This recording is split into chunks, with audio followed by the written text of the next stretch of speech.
Ousmane Dembélé Ballon d'Or 2025, mais comment est-ce vraiment arrivé? Tout le monde voit le trophée, personne ne connaît l'histoire secrète, ce triomphe, on nous l'avait caché. Ousmane Dembélé Ballon d'Or 2025, les dessous des cartes. Chapitre 1, le choc et l'incarnation du rêve.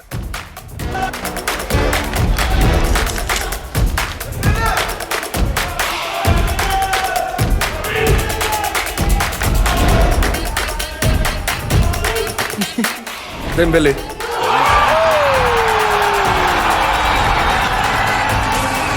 Le soir du 22 septembre 2025, dans la salle du théâtre du Châtelet, l'impensable est arrivé. Un nom a été prononcé, un nom qui résonne comme la consécration ultime, mais surtout, comme la fin d'un parcours semé d'embûches. Beaucoup ont vu la joie, la récompense.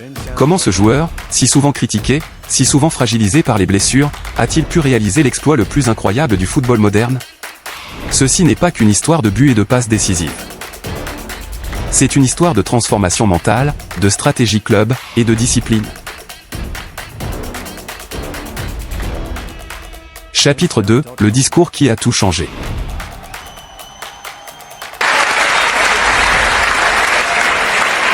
Ils ont toujours été là pour moi. Ils m'ont soutenu dans les moments difficiles.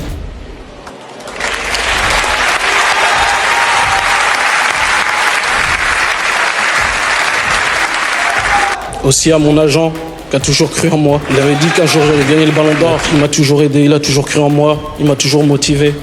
À mon meilleur pote.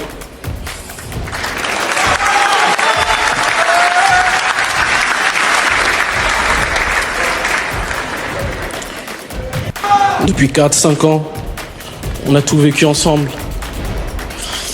On a tout fait ensemble. Il m'a suivi partout.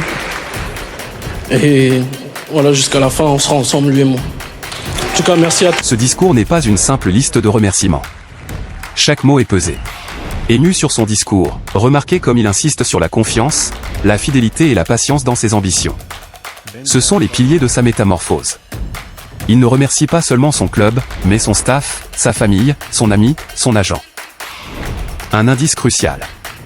Pendant des années, le discours sur Dembélé, c'était son manque de sérieux. Aujourd'hui, ce même joueur incarne la résilience.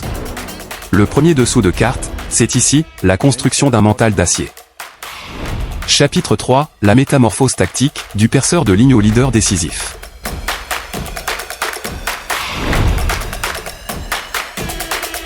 Mais une menace pure. L'éclair qui peut foudroyer n'importe quelle défense. Ses statistiques parlent d'elles-mêmes. L'un des joueurs les plus décisifs d'Europe. Incontournable au PSG, il est le visage d'un jeu collectif qui bonifie l'individuel. L'ex-champion du monde. Sa légitimité, il l'a forgée dans le feu des plus grandes compétitions. Revenons un an en arrière, à l'été 2024. Le départ de Kylian Mbappé laisse un vide immense au PSG. Tout le monde attend un recrutement star. Mais Luis Enrique a une idée folle, construire son attaque autour de Dembélé. Non pas comme un simple ailier dribbleur, mais comme un véritable meneur de jeu depuis l'aile. On a coaché son impulsivité, travaillé sa finition. Avant, il fonçait dans le corner. Maintenant, il rentre dans l'axe, il combine dans les petits espaces, il déclenche le pressing. Il est passé de joueur de highlights à joueur de résultats. C'est le deuxième dessous de carte, une transformation tactique orchestrée par son coach. Chapitre 4, la saison parfaite, l'analyse des chiffres qui trompent. Inclut le titre de meilleur joueur de Ligue 1 et meilleur buteur du championnat avec 21 buts, ainsi que la victoire de la Ligue des Champions, les championnats de France et la Coupe de France avec le PSG. Il a marqué 25 buts, 13 passes décisives toutes compétitions confondues dont 21 buts en Ligue 1, faisant de lui le meilleur buteur du championnat. Des chiffres fous. Mais il ne raconte qu'une partie de l'histoire. La vérité est dans le timing. Décisif dans de grandes rencontres de Ligue des Champions comme face à Liverpool ou encore Arsenal. Que ce soit contre des cadors ou des équipes modestes, l'impact de Dembélé a été décisif. C'est le troisième dessous de carte, l'efficacité dans les moments clés, la statistique invisible qui pèse lourd dans l'esprit des votants. Chapitre 5, le laboratoire secret, la révolution physique et mentale.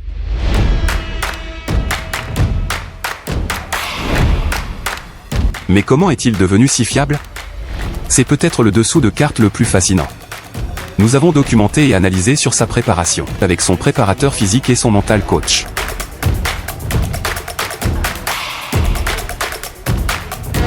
Adieu les sessions de jeux vidéo tardives. Place à un programme sur mesure, renforcement des ischio-jambiers avec un expert, travail de proprioception, et surtout, un suivi alimentaire intensif, un modèle à l'entraînement, contrairement à son passage au FC Barcelone, où il était véritablement critiqué pour ses retards. 2 fois il arrivait alors que l'entraînement prenait déjà fin, comme l'a si bien témoigné son pote à Barcelone Samuel Umtiti. Ousmane il est tellement gentil, tellement un bon fond que des fois il fait des choses sans s'en rendre compte. Il se rendait pas compte qu'il il fallait regarder avant. Parce qu'en plus il y avait un tableau, c'était marqué demain, rendez-vous à telle heure, l'entraînement à telle heure. Et des fois on s'entraînait le matin et lui pensait que c'était l'après-midi. Ah ouais, c'était drôle. Et tu le voyais arriver. En plus, moi, ce qui me tue chez Ousmane, c'est qu'il arrivait énervé. En fait, c'est une façon de dire je suis pas content d'être en retard. Mais en fait, limite, c'était notre faute. Genre, on le voyait énervé. Et les gens, ils me disaient, mais Sam, il arrive en retard. Mais comment il peut être énervé contre nous? Franchement, il arrivait énervé, tout ça, comme ça et tout. Et je dis, mais Ousmane, c'est pas qu'il arrive en retard, c'est pas à nous et tout ça. Donc c'était tellement marrant. Il y a tellement d'anecdotes avec Ousmane. Franchement, c'était, je crois, une tous les jours.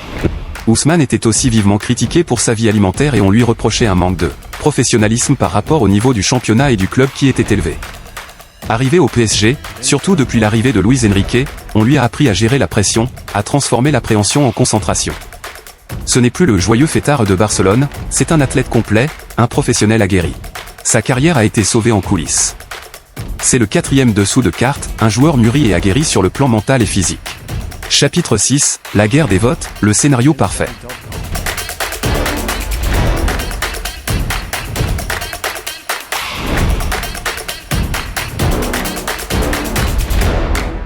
Au regard de ce qui s'observe sur le média, reste une question, pourquoi lui en 2025?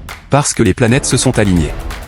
Yamal a eu une superbe saison, Rafinha également, mais le FC Barcelone n'a pas remporté la Ligue des Champions. Ses partenaires en club Vitinha, Mendes ou encore Achraf Hakimi ont été brillants, mais il fallait en choisir qu'un seul et faire une propagande sur lui bien qu'Ousmane Dembélé était largement devant ses coéquipiers de les moments clés. C'est aussi une stratégie pour ne pas faire capoter les votes au sein d'une même institution, c'est fut le cas aussi à Barcelone avec Yamal, alors que Rafinha ne déméritait pas non plus la première place. S'il vous plaît, message super important. Et Ousmane Ballon d'Or.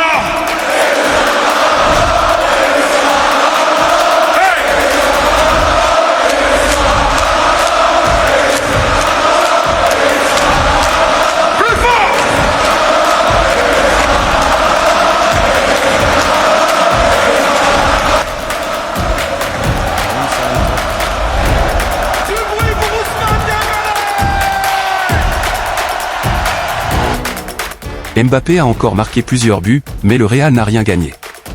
Dembélé, lui, a remporté le triplé avec le PSG et a été l'homme des grands matchs. Les votes se sont divisés entre les autres favoris, permettant à l'histoire incroyable, au Comeback Kid, de l'emporter. Le dernier dessous de carte, c'est la parfaite tempête électorale. Chapitre 7, une nouvelle ère.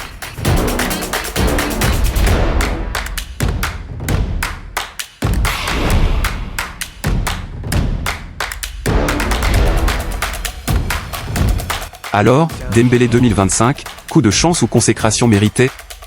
Comme nous venons de le voir, c'est bien plus qu'un coup de chance. C'est la résultante d'une volonté individuelle, d'un projet club audacieux, et d'un contexte favorable. Son ballon d'or envoie un message fort, le talent pur ne suffit plus. C'est l'alliance du talent, du mental et du professionnalisme qui mène au sommet. Son histoire devient une inspiration pour toute une génération. La question maintenant est, va-t-il inaugurer un nouveau règne, ou ce triomphe restera-t-il un éclair de génie dans la nuit du football? La balle est dans son camp. Laisse ton avis en commentaire qui aurait été votre gagnant. Like et abonne-toi.